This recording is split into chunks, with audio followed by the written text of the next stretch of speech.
चीन की peoples liberation army के साथ झड़प के बाद सूरत हाल पे कौमी हम आहंगी पैदा करने के लिए नई दिल्ली में ऑल पार्टीज मीटिंग हुई।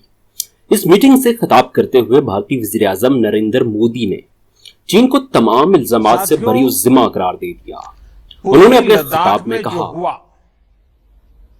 उसको लेकर आपने रक्षा मंत्री जी और विदेश मंत्री जी को सुना भी और प्रेजेंटेशन को भी देखा। न वहां कोई हमारी सीमा में घुस आया है, न ही कोई घुसा हुआ है, न ही हमारी कोई पोस्ट किसी दूसरे के कब्जे में है।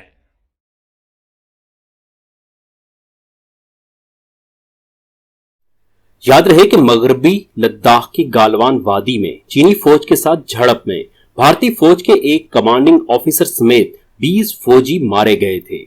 भारतीय फौज के मुताबिक झड़प में 76 फौजी जख्मी भी हुए, जिनमें से 18 शदीद जख्मी हैं। इन सब का लद्दाख के सदर मकाम लेह के अस्पताल में इलाज हो रहा है। झड़प में चीनी फौज ने भारत के एक कर्नल और 3 मेजर समेत 10 फौजियों को जंगी कैदी भी बना लिया था, जिन्हें बाद में आला फौजी सतह के मुज़ाकरात के बाद रिहाई मिली।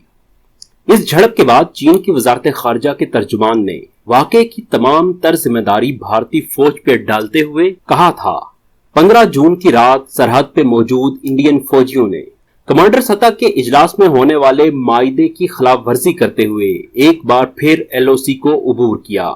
ये ऐसे वक्त में किया गया जब वादी गालवान में तनाव खत्म हो रहा था। इस वक्त उन्होंने जानबूझकर इश्तियाल अंगेजी का मुजाहरा किया।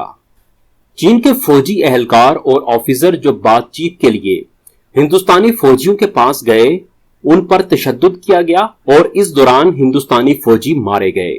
इंडियन फौज की इस जिसारत ने सरहदी इलाके के इस्तेहकाम को कमजोर कर दिया है।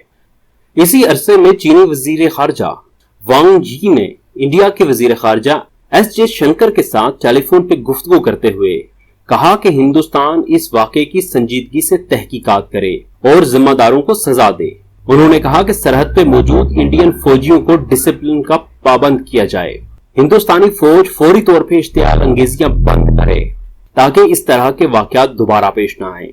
इन हालात में हिंदुस्तानी वज़ीर आज़म नरेंद्र मोदी का ये कहना कि ना कोई हमारे इलाके में दाखिल हुआ है और ना ही हमारी किसी पोस्ट पे कब्जा किया गया है।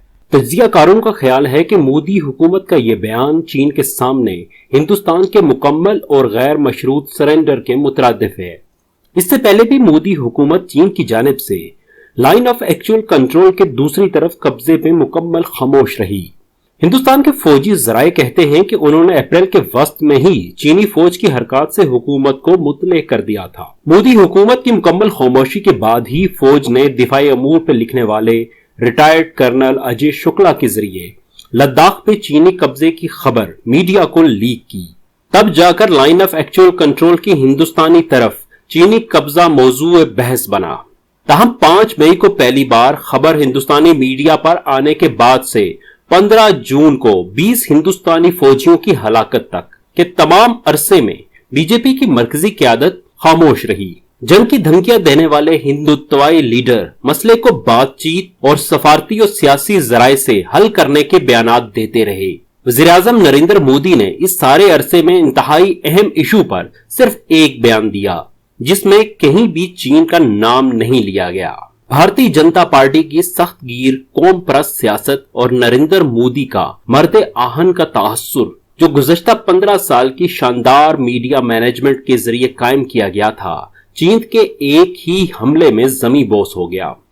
शायद भारतीय क़यादत के दिमागों में 1962 में चीन से मिलने वाली शिकस्त का साइकोलॉजिकल खौफ खत्म नहीं हो पा रहा। नरेंद्र मोदी और इनके साथियों का ख्याल है कि जिस तरह 1962 में हिंद चीन जंग के दौरान शिकस्त से उस वक्त के लीडर पंडित जवाहरलाल नेहरू की सियासत और शख्सियत हमेशा के लिए खत्म हो गई थी, वही तारीख दोबारा न दोहराई जाए। ताकत के जोर पे चीनी फौज को पीछे धकेलना या सरहद के किसी दीगर इलाके में कब्जा करके चीनी फौज को पीछे हटने पे मजबूर कर देना एक खतरनाक खेल होगा। इस बार भी अगर चीन से जंग हार गए तो ये बीजेपी ही नहीं, हिंदू कौम परस्त सियासत का भी जनाजा उठ जाएगा। दूसरी जानब भारतीय अपोजिशन वज़ीर-ए-आज़म नरेंद्र मोदी को चीन के सवाल पे चैलेंज करने के लिए जारहाना मूड में दिखाई दे रही है। चीन के साथ इंडिया का सरहदी बुरान मोदी हुकूमत के सामने एक ऐसा चैलेंज है जो न सिर्फ उनकी हुकूमत बल्कि भारत के मुस्तकबिल पर भी बुरी तरह असरअंदाज हो सकता है। मोदी के हाथ से वक्त तेजी से निकल रहा है।